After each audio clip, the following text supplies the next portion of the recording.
বার করেছি আজকে এখানে। এই সমস্ত হাতিয়ারগুলো আমাদের ঘরে নিতে হবে যদি আপনি খ্রিস্টীয় জীবনে যদি আপনি এগিয়ে চলতে চান।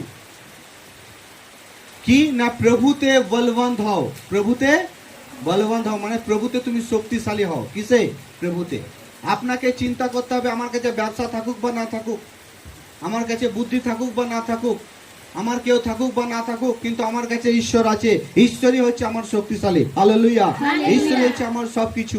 এটাকে এবার আমাদের মাথায় নিয়ে আসতে হবে। দ্বিতীয়, তারই মহাশক্তিতে শক্তিমান হও। তারই মহাশক্তিতে শক্তিশালী হও। ঈশ্বর তিনি মানুষকে সৃষ্টি করেছেন, তাহলেও মানুষ দুর্বল কেন? কারণ শয়তান মানুষকে পিটিয়ে পিটিয়ে পিটিয়ে পিটিয়ে দুর্বল করে দিয়েছে। শয়তান মানুষের মধ্যে রোগ ঢুকিয়ে ঢুকিয়ে মানুষকে দুর্বল করে দিয়েছে। শয়তান মানুষের জীবনে পাপ ঢুকিয়ে ঢুকিয়ে মানুষকে দুর্বল করে দিয়েছে। অথচ মানুষ ঈশ্বরের হাত দিয়ে তৈরি, ঈশ্বরের হাত দিয়ে সে সৃষ্টি। হালেলুয়া। কেন আজ আমরা ঈশ্বরের মানুষ হয়েও আজ আমরা এত দুর্বল? কেন এত অনাথ? কেন এত অসহায় আমরা? কেন এত আমরা আজ রোগে জর্জরিত? আমরা কি ঈশ্বরের হাত দিয়ে তৈরি হইনি? ঈশ্বরের দৃষ্টি কি আমাদের উপরে নেই? না, আছে। কিন্তু ঈশ্বর আমাদের কাছ থেকে সরে যায়নি, আমরা ঈশ্বরের কাছ থেকে সরে গেছি। আমরা ঈশ্বরের কাছ থেকে সরে গেছি। তারপর পড়বো, তোমরা ঈশ্বরের দেওয়া সমগ্র যুদ্ধ সাজ পরে না নাও। 12 পড়ো। হ্যাঁ, পড়ো পড়ো, যেখান থেকে পড়ছিলে পড়ে নাও। তোমরা ঈশ্বরের দেওয়া সমগ্র যুদ্ধ সাজ পরে নাও, যেন দিয়াবলের সমস্ত কৌশলের বিরুদ্ধে রুখে দাঁড়াতে পারো। হালেলুয়া। হালেলুয়া। ঈশ্বর বলছে তুমি সাজ পোশাক পরে নাও। একটা আপনি হসপিটালে গেলে একটা নার্সকে আপনি দেখে চিনে যান যখন নার্স তার ড্রেস পরে থাকে। আপনি যখন স্কুলে যান একটা দিদিমণি ড্রেস পরে থাকলে আপনি দেখে চিনে যান এটা হচ্ছে আমার দিদিমণি। আপনি যখন ডক্টরের কাছে যান তার ড্রেস দেখে, তার কাছে জিনিসপত্র ম্যাটেরিয়াল দেখে আপনি চিনে যান এই হচ্ছে ডক্টর। রাইট? হালেলুয়া। হালেলুয়া। তো আপনি যখন পুলিশ স্টেশনে যান, যখন তার পোশাককে আপনি দেখেন, সে পুলিশের পোশাককে দেখে আপনি বুঝে যান যে এ হচ্ছে পুলিশ। তো আমরা এখন কি পড়ছি? আত্মিক হাতিয়ার। আত্মিক হাতিয়ার। আমরা যে প্রভুতে চলছি, কি নিয়ে চলবো আর কি নিয়ে চলবো না, কোন হাতিয়ারটা আমি নেব, যার দ্বারা আমরা তাহলে শয়তানকে পরাজিত করতে পারবো। কারণ এই কাজটা কি কাজ? ওখানে পড়বো। এই কাজটা কি? 12তে লেখা আছে। রক্ত মাংসের দেহধারী মানুষের সঙ্গে আমাদের সংগ্রাম নয়। হ্যাঁ, এই যে আপনি প্রভুতে এসছেন, আপনি যদি বলেন আপনি যে প্রভুতে আমরা যে এসছি, আপনি এবার শয়তানের সঙ্গে লড়াই করবেন কি করে? বন্দুক নিয়ে, লাঠি নিয়ে, ছুরি নিয়ে? কি নিয়ে লড়াই করবেন? আপনি যে অনেক নোংরা নোংরা ভাষা জানেন তা নিয়ে? আপনি অনেক বডি বিল্ডার, ভালো ঘুষি মারতে পারেন তা নিয়ে? কিভাবে আপনি শয়তানকে পরাজিত করবেন?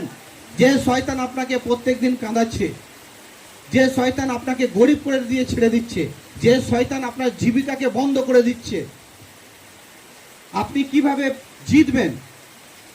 কিভাবে জিতবো আমরা? যদি শয়তান দেখা যেত তাহলে আজ আমরা শয়তানের নামে কেস করে দিতাম। হ্যালো, যদি শয়তান দেখা যেত তাহলে আমরা শয়তানের নামে কেস করে দিতাম কোর্টে গিয়ে।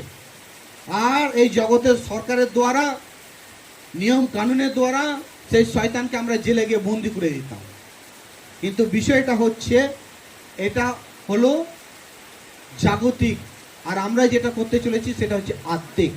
আত্মিকের বিষয় হচ্ছে যে শয়তানকে তুমি ততক্ষণ দেখতে পাবে না, শয়তানকে ততক্ষণ তুমি অনুভব করতে পারবে না যে শয়তান তোমার পেছু নিয়েছে, শয়তানের কার্যকে ততক্ষণ তুমি বুঝতে পারবে না যতক্ষণ তুমি ঈশ্বরের সাজ পোশাক পরে চলবে না। হালেলুয়া। ততক্ষণ সেই শয়তানও তোমাকে ভয় করবে না। আজ পুলিশ তার ড্রেসটা খুলে দিক, যে রাস্তায় চলাফেরা করুক, কেউ তাকে ভয় করবে না। ড্রেসটা পরে থাকুক, ওরে বাপরে পুলিশ, তার গাড়িতেই লেখা থাকুক না পুলিশ, লোক ভয় খাবে, লোক ভয় খাবে। বুঝতে পেরেছি? তো শয়তানকে ভয়ভীত করার জন্য আমাদের ঘরে ড্রেস পরতে হবে। কি পরতে হবে? ড্রেস পরতে হবে। সেই ড্রেসগুলো কি আমরা আগে আরো শিখবো। তাহলে আমাদের যে লড়াই সেটা হচ্ছে আত্মিক লড়াই। কি লড়াই? আত্মিক। তাহলে শয়তান তো দেখা যায় না, যে তাকে ধরবো আমরা সবাই মিলে, এই তুই কেন ওকে কাঁদাচ্ছিস শয়তান? কে কাঁদাচ্ছে? শয়তান। ঝগড়া কে করাচ্ছে? শয়তান। রোগ নিয়ে আসছে কে? শয়তান। টেনশনের মধ্যে রেখেছে কে? শয়তান। সমস্ত কিছু শয়তান কি করেছে? সব কেড়ে নিয়ে বসে আছে। পাপে ফেলছে কে? শয়তান। তাহলে শয়তানকে যদি আমরা দেখতে পেতাম তাহলে কি ছেড়ে দিতাম? ছেড়ে দিতাম না। এইবার শয়তানকে জব্দ করতে গেলে আমাদের ঘরে আত্মিক হাতিয়ার না নিলে আপনি তার সঙ্গে লড়াইও পারবেন না, আর তাকে আপনি জব্দও করতে পারবেন না, আর সে তীর মারবে আর আপনি ঘায়েল হয়ে যাবেন। আজ কেন কোমরে যন্ত্রণা হঠাৎ? কেন বান মারছে? কে মারছে? শয়তান মারছে। কে মারছে? শয়তান মারছে বান। অন্ধকারের সমস্ত তান্ত্রিকের যে ইয়েটা তীরটা কে মারছে? শয়তান মারছে। তাহলে সেই শয়তানকে পরাজিত করতে গেলে আমাদের করে তার ঈশ্বরের আত্মিক হাতিয়ার অর্থাৎ তার সাজ পোশাকগুলো আমাদের করে পরে নিতে হবে। এবার কি কি সাজ পোশাক পরবো? সুতরাং শক্ত হয়ে দাঁড়াও, কোমর বেঁধে নাও, আর ন্যায় পরায়ণ তার ঢালও নাও। হালেলুয়া। হালেলুয়া। তারপর দৃঢ়ভাবে দাঁড়াতে সুসমাচারের শান্তির পাদুকা তোমাদের পায়ে পড়ে নাও।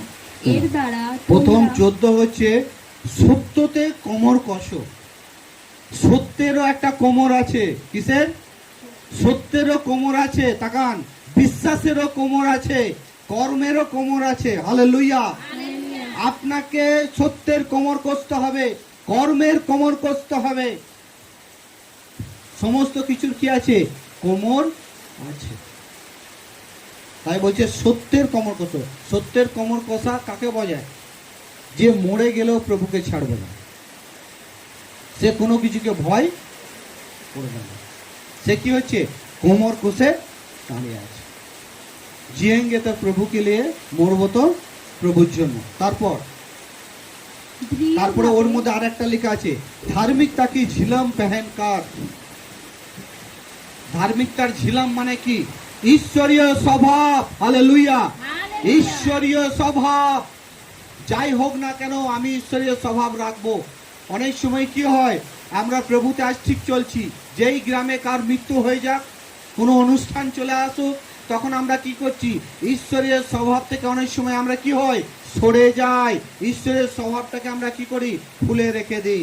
তাকে আমরা সেখান থেকে আমরা দূরে চলে যাই। যাই কি যায় না? হ্যালো। অনেক সময় আমরা কি করি? সেই স্বভাবটাকে আমরা ছিল, এটা হচ্ছে ধার্মিকতা ঝিলাম। সেই স্বভাবটাকে যেন আমরা কি করি? ধরে রাখি।